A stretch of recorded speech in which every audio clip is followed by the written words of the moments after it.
Cerdas kimia.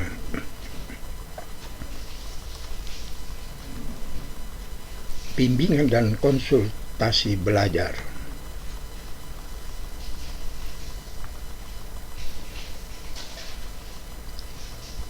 Kita belajar tentang koloid. Apa yang dimaksud dengan koloid? Koloid adalah suatu campuran zat heterogen antara dua zat atau lebih, di mana partikel-partikel zat yang berukuran koloid tersebar merata dalam zat lain. Ukuran koloid berkisar antara 1 sampai 100 nanometer atau 10 minus 7 sampai 10 minus 5 cm.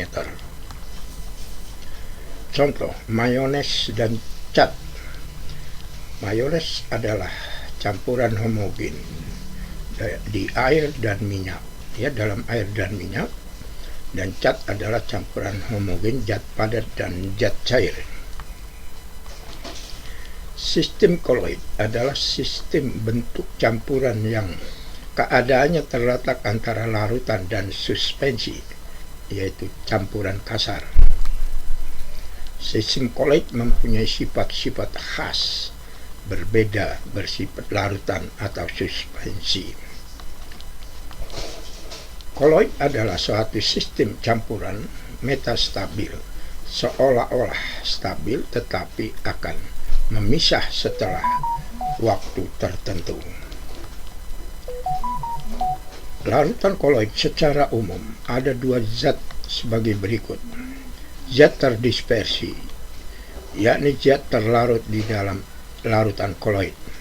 Kemudian ada zat pendispersi, yaitu zat larut di dalam larutan koloid. Macam koloid dalam kehidupan sehari-hari: sabun atau deterjen, buih, asap karbon, air di udara, kabut, emulsi, minyak cair, air, kanji air, cat.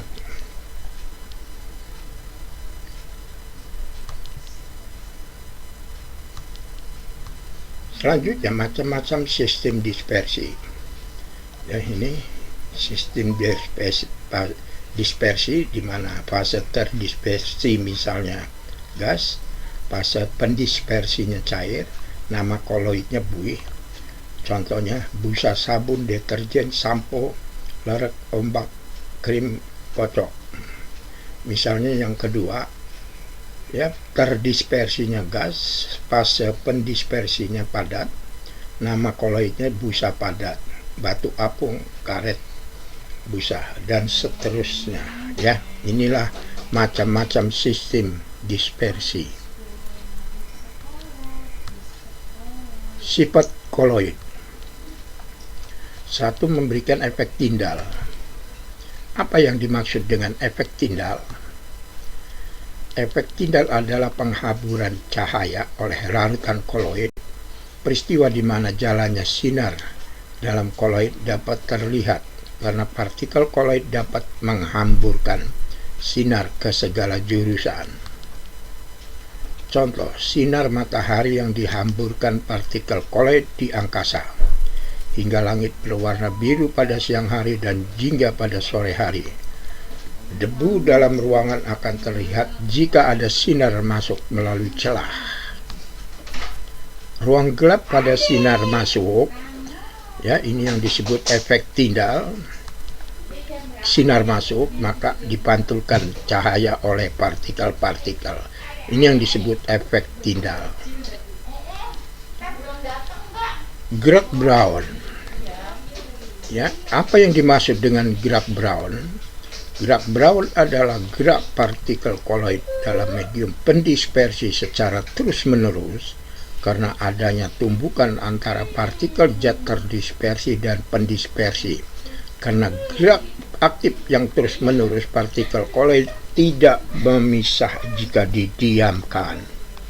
Hal ini pertama dibuktikan dan dicetuskan oleh Robert Brown, seorang botanis Skotlandia pada tahun 1827. Prinsip gerak ini mudah sekali. Brown mengamati beberapa partikel dengan mikroskop dan dia menemukan bahwa pergerakan terus-menerus dari partikel-partikel kecil tersebut makin lama makin cepat bila temperaturnya makin tinggi. Nah, inilah gerak Brown, ya, gerak zigzag. Itu yang partikelnya gerak zigzag, itu yang disebut gerak Brown. Dapat dilihat dengan ultramikroskop. Elektroforesis. Apa yang dimaksud dengan elektroforesis? Elektroforesis adalah teknik pemisahan komponen atau molekul bermuatan berdasar perbedaan tingkat migrasinya dalam sebuah medan listrik. Medan listrik dialirkan pada suatu medium yang mengandung sampel dan dipisahkan. Jika molekul yang bermuatan negatif dilewatkan melalui suatu medium, kemudian dialirkan arus listrik dari suatu kutub ke kutub yang berlawanan muatannya, maka melalui molekul tersebut akan bergerak dari kutub negatif ke kutub positif.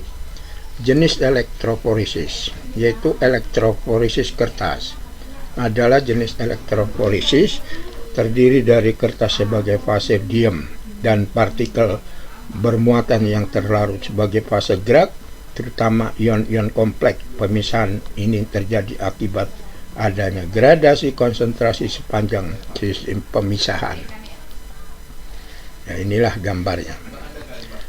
Kemudian elektroforesis gel ialah elektroforesis yang menggunakan gel sebagai fase diam untuk memisahkan molekul-molekul. Peristiwa elektroforesis, peristiwa bergeraknya partikel-partikel koloid dengan pengaruh medan listrik. Nah, ini gambarnya ya, koloid di sini ada anode dan katode. Dan industri, di dalam industri yaitu terkenal disebut alat Cottrell. Asapnya, cerobong pabrik yang dipasangi lempeng logam yang bermuatan listrik dengan tujuan untuk mengumpulkan debunya. Pemanfaatan muatan koloid sebagai penyaring debu pabrik pada cerobong asap menggunakan pesawat Cottrell. Kegunaan untuk identifikasi DNA, misalnya untuk mengidentifikasi para korban pelaku pada peristiwa ledakan bom, untuk menentukan muatan suatu partikel koloid, untuk memproduksi barang industri yang terbuat dari karet, untuk mengurangi zat pencemar udara yang dikeluarkan dari cerobong asap pabrik. Adsorpsi. Apa yang dimaksud dengan adsorpsi koloid? Adsorpsi koloid adalah penyerapan zat atau ion pada permukaan koloid, ya, hanya pada permukaan. Sifat adsorpsi digunakan sebagai proses penjernihan klorid, kemudian pemutihan gula tebu dan menghilangkan bau badan. Ya, ini gambarnya. Jadi penyerapannya pada permukaan molekul saja. Kemudian koloid antara obat diare dan cairan dalam usus yang akan menyerap kuman penyebab diare.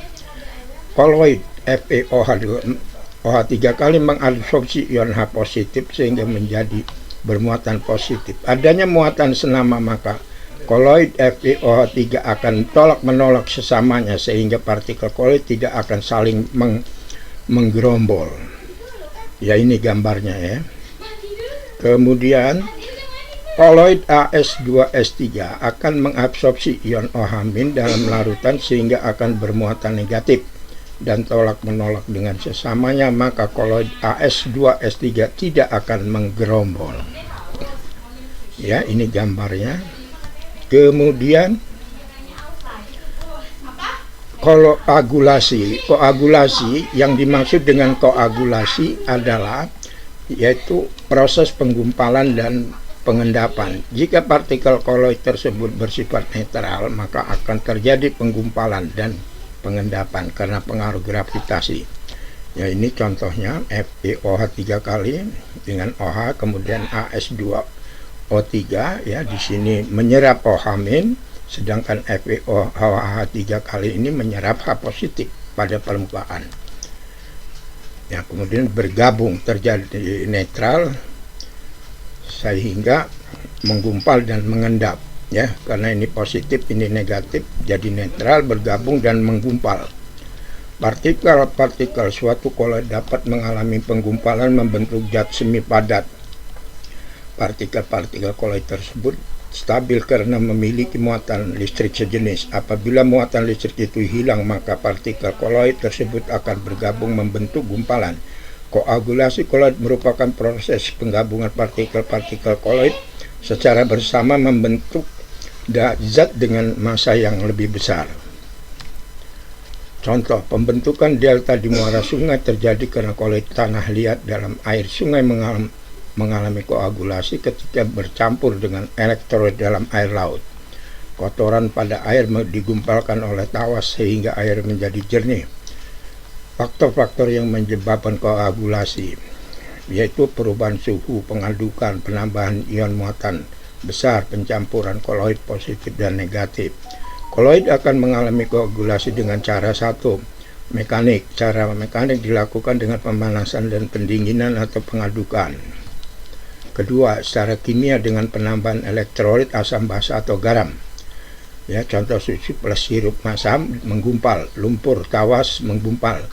Dengan mencampur dua macam koloid dengan muatan yang berlawanan, FeO 3 kali yang bermuatan positif akan menggumpal jika dicampur AS2S3 yang bermuatan negatif.